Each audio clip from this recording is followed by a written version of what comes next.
So in number 1, I have vatomer. Vatomer. Look at the root letters, which appear to be this with a prefix tav, doesn't it? What does the verb amar mean? Yeah, to say. Good. Now, I've got a prefix tav before it. So which person gender number could that be? No ending on the backside. Okay, it could be 3FS or 2MS if you're looking at your inflectional prefixes and suffixes. I have a vav, pathak, and doubling dot in the nutty prefix. So this is a vayiktol or a WCI form. Okay? And then notice that the aleph here is in which root position? It's root 1. One aleph verbs are either normal one guttural verbs or they're naughty one aleph verbs. Which one is this? Is amar from the naughty collection, the 5 naughty one aleph verbs, or is it just a normal guttural?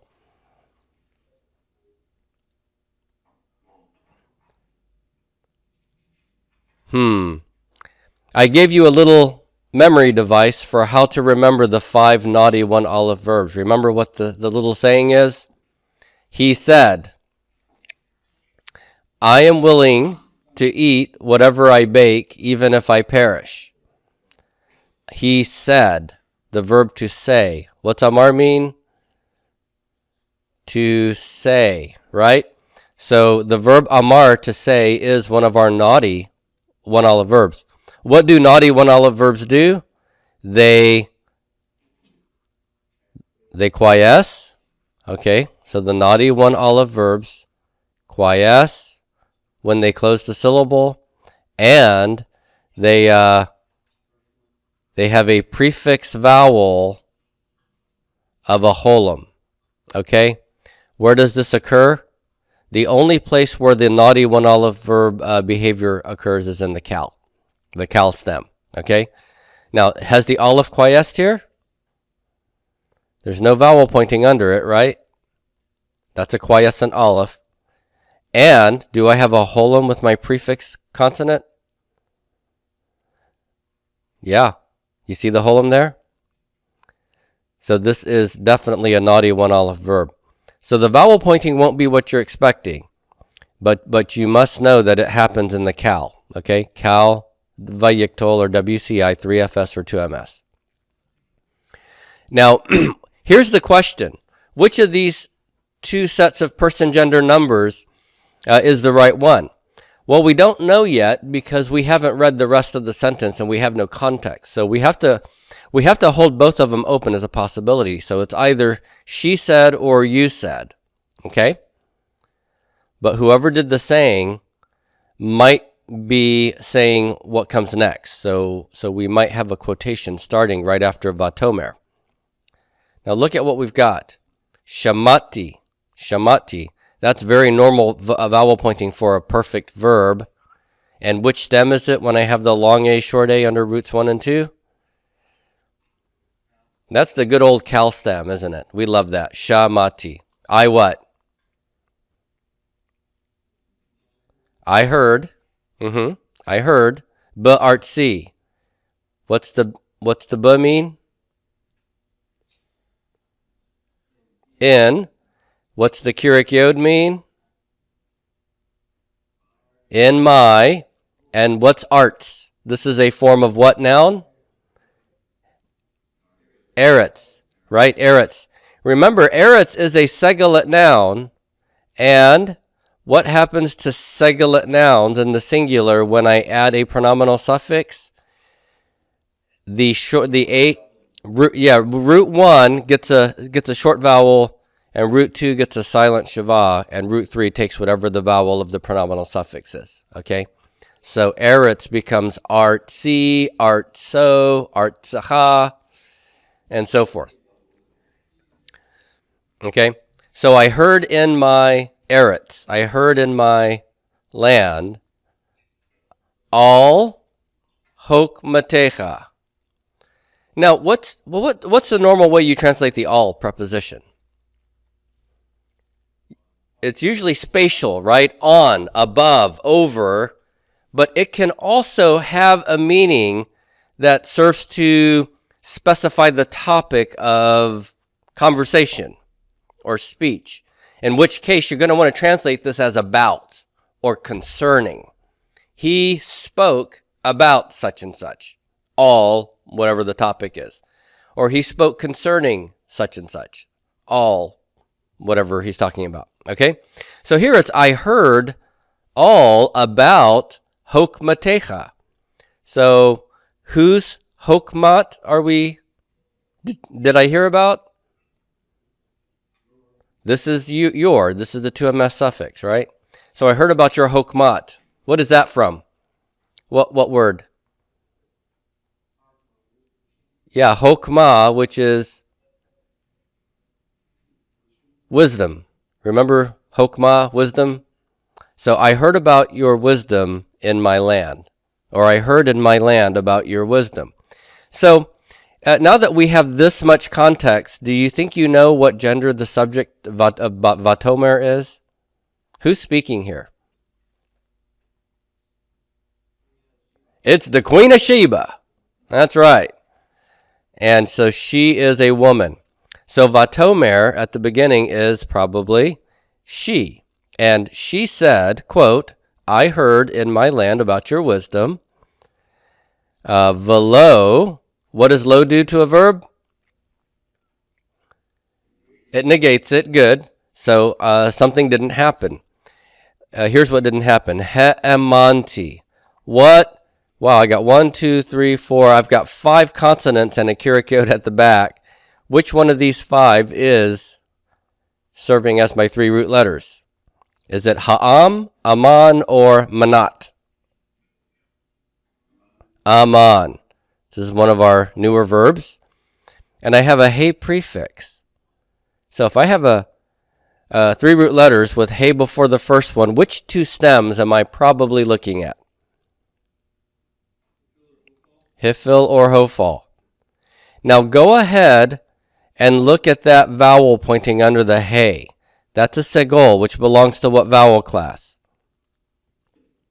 That's I class. Which of these 2 takes I class vowels, hifil or hofal? Hifil. Hofals would have what vowel class under them?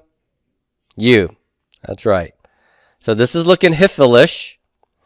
Now, if it's hifil, which 4 places does the hifil have the hey prefix visible?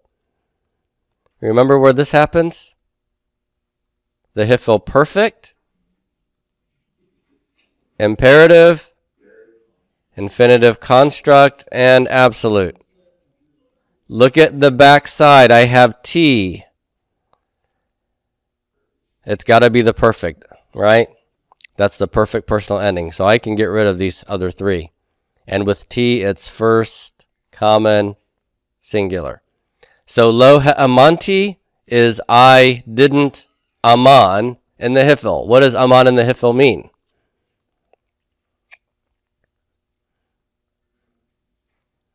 What's it mean in the hifil? To believe. To believe. Okay? In the nifal, it's to be faithful or trustworthy. In the hifil, it basically means to count someone else as faithful or trustworthy, meaning to believe them. To believe them. So, velo ha'amanti is I didn't believe. Et hadavarim, I didn't believe what? The words. See the article? I didn't believe the words. Okay? All right. Any questions on this? Could you translate the words as the reports or the rumors? Yeah, that's possible. Yep. They're the words meaning the things that were communicated to her, and the words could be reports or the accounts of it. Yeah, I don't know if you knew this, but the expression that we use for the the instructions in Exodus 20, we often call them the 10 Commandments, but in the Hebrew Bible, they are the 10 Devarim. They're the 10 words. Do you know that? They are called the 10 words. You just learned that this morning? Cool. All right. So the 10 words, yeah. All right, other questions? Dr. Marshall, the naughty first olive verbs, what handout is that on? It's on the handout for chapter 32. Your chapter 32 handout. Here, I'll show you real quick. So this is what that handout looks like at the top. So gutturals in the cal stem. And the sick, naughty, one olive verbs are, they're weak on that in the cal. Here it's 32.3, one olive verbs. Okay. So these are the normal sort of one olive verbs where they're just behaving like typical one guttural verbs. But then the naughty ones are here. He said, I am willing to eat whatever I bake, even if I perish. Amar, avah, to be willing. Achal, to eat. To bake, afah, and to perish, avad. Now, for your vocab list, he gives you only 3 of these 5. So amar, achal, and avad are the only verbs that Ross has introduced you to. But for the sake of completeness, I've given you these other 2.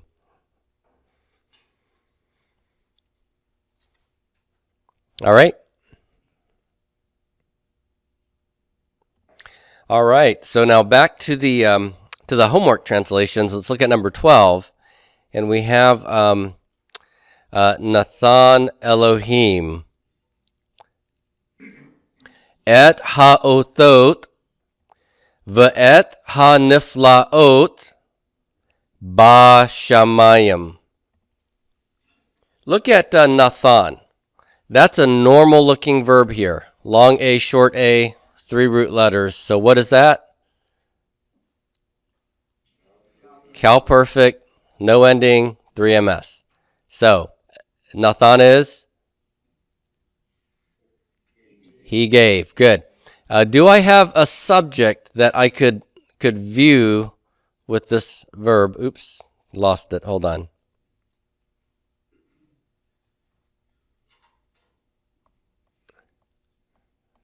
Where am I at? 12 here, right? Okay. Do I have a subject for this verb Nathan?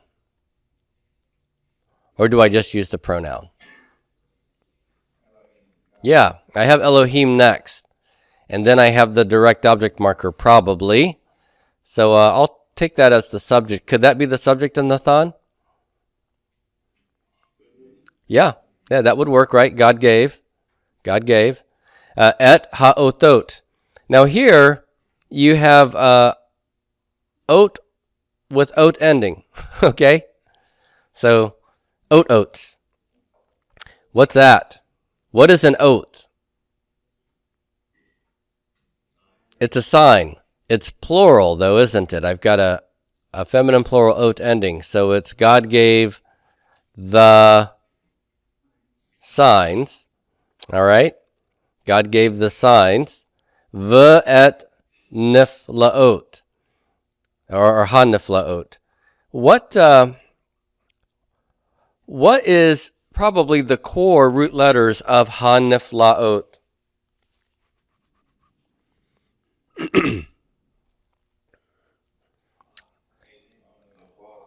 Okay, you do have the possibility of nafal here. You've learned that as one of your one noon verbs, but what would you do with the aleph here as a suffix? Would that make sense? All that together as a suffix?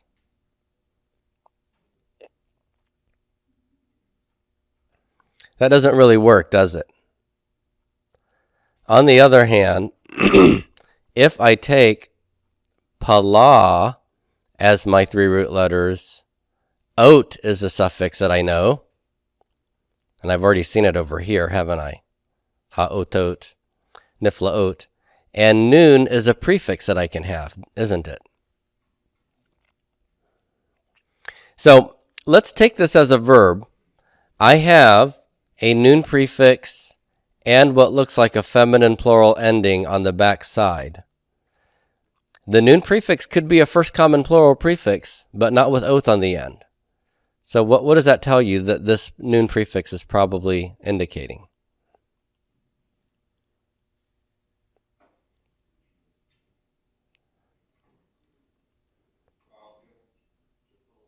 A nifal participle, right? The oath ending of the feminine plural is participle behavior, and the nun prefix is nifalish. So this is looking like a nifal participle feminine plural. With what attached to the front of it? That's the article hey, right? So what is it saying here? Well, these are the objects of the verb. He gave signs and feminine plural participles. Okay? And they were good. Now, so what does this mean? The verb pala in the nifal means to be wonderful. Okay? The nifal has a stative idea. So, if I turn this into a participle, the translation of the participle by itself would just be wonderful. Wonderful. But how is this participle functioning? Is there a feminine plural noun that it is the attribute of? Does it follow a noun and agree with it in gender number definiteness?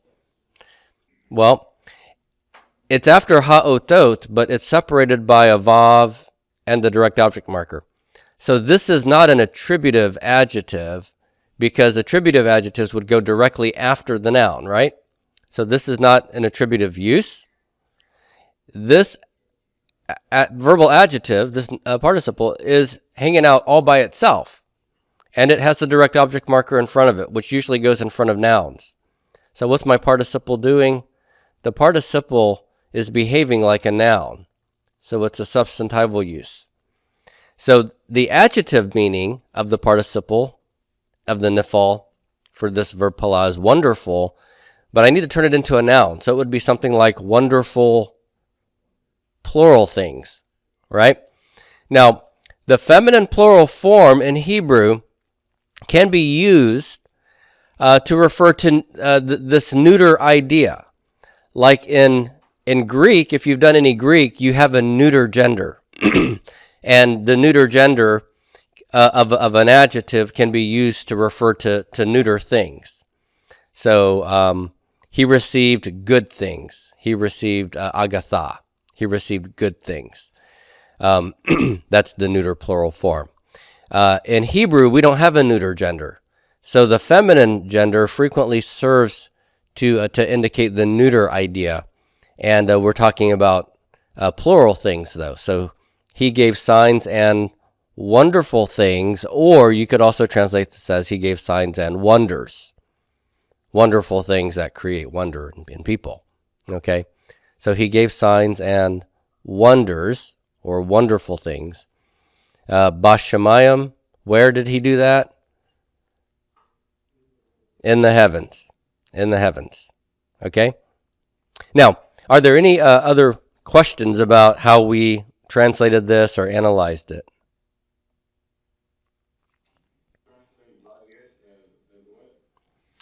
V'et.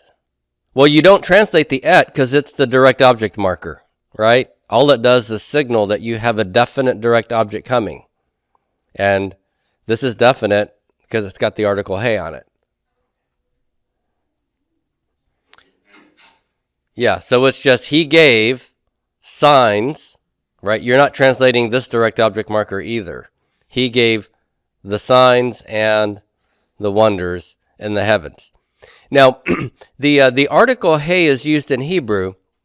I think in English, if we're speaking generically, we wouldn't necessarily translate these articles in the English.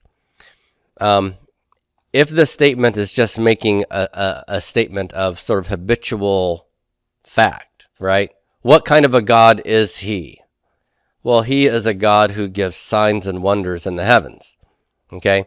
I probably will not translate the article hey here. But if, on the other hand, I am referring to a specific set of signs and wonders, like, oh, look, there are some signs and wonders over there. I wonder who gave them. The answer could be this sentence, and there the article hey is definite because it's pointing to a specific set of signs and wonders. So then I might translate the article. God gave the signs and the wonders in the sky that you're talking about. Okay? So in language, and you've noticed this in Greek if you've been taking any Greek, that sometimes a language will use an article, and in our translation language, we won't. And sometimes in English, we will want to use an article, but the Greek language won't. Okay? And you have to just to be sensitive to your own language when you're doing your translations there. And context. All right. Other questions? 6. All right. Okay. So I have he'aviram. He'aviram. If this is a verb, could you identify 3 verbal root letters for me?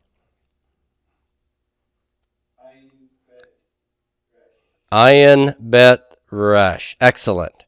That is a verb we know. What does it have to do with? The semantic notion of? Yeah, going across something, passing over something. All right? So, I have a hey prefix before root 1. What does that tell me about this verb?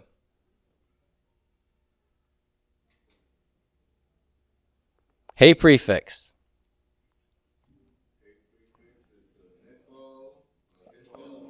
Okay, good. Nifal, hifil, hofal, right? Okay. Look at the vowel pointing. Well, here, look in the middle. I have a Keurig yod. Is that going to help me? Yes. Yeah, that's looking like a hifil. I can get rid of the nifal and the hofal. Does the I class vowel right here under the hey help me to know that's a hifil? Yes. Yeah, that's I class, right? I have a compound shava. Why is that there? Because it's a root 1 guttural. That's right. And 1 gutturals like compound shavas, don't they? Okay. So right now, I'm committed to a hifil with I class. Which hifil form where the hey is visible do I get the I class under the hey?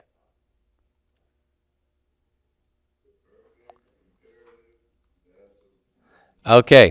Yeah, all of those get the hey. Which one gets the I under the hey? Only the hifil perfect. That's right. So I've got a hifil perfect. So now what I have to contend with here then is the fact that I've got a mem on the back end of this hifil perfect. Is that one of my personal endings for the hifil perfect?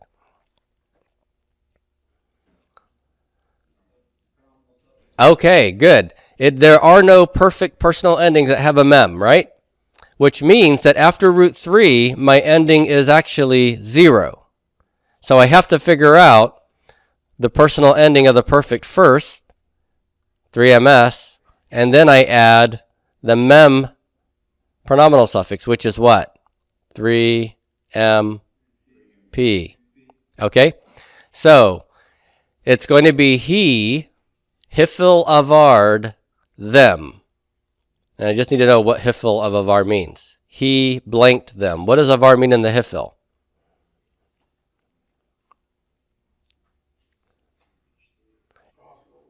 Okay. In the cow, it's to cross over. The hifil makes it causative. He caused them to cross over. Right? Yeah, he caused them to cross over. And what did he cause them to cross over? Et hanahar, the river. Okay. Don't confuse that with the boy, Hanar. Okay? So, you throw the boy in the ground and cross over him. That'd be hurtful. Okay, so he caused them to cross over the river. Vayakrev. Vayakrev. Here's another Vav, Pathak, doubling dot. So I know this is what kind of a verb form? WCI. I have a yod prefix, and it looks like those are the three root letters then, and no ending, right? So which person gender number is that? That's 3MS. What I don't know yet is the stem. But look at what I've got. I've got an A-class vowel under the prefix yod. Which stem likes to do that? Hifil. Hifil. In tandem with that, my Hifil WCI has a sere here with no inflectional ending. Is that typical of the Hifil? Yes, it is. Normally, I want Keurig yods for my theme vowel in the Hifil, but there are 4 places that have a sere with no inflection on the back, right? And the WCI is one of those. So this is matching up perfectly with what I know about Hifil, WCI, or Vayiktal forms, okay? So what does Karav mean in the Hifil? To bring something near, to present something, okay? Now remember, over here at the beginning, he caused them to cross over the river, and he Hifil Karaved them. Here's a direct object with them. So probably it's going to be causative as well, right? And he caused them to be near, which means he brought them close. He brought them near. He brought them near ha-artsa. Look at the accent. It's on the aleph. Artsa. Ha-artsa. Not ha-artsa, but har-atsa. So I have a kametz hey, but it's not stressed. Who remembers what an unstressed kametz hey could be doing?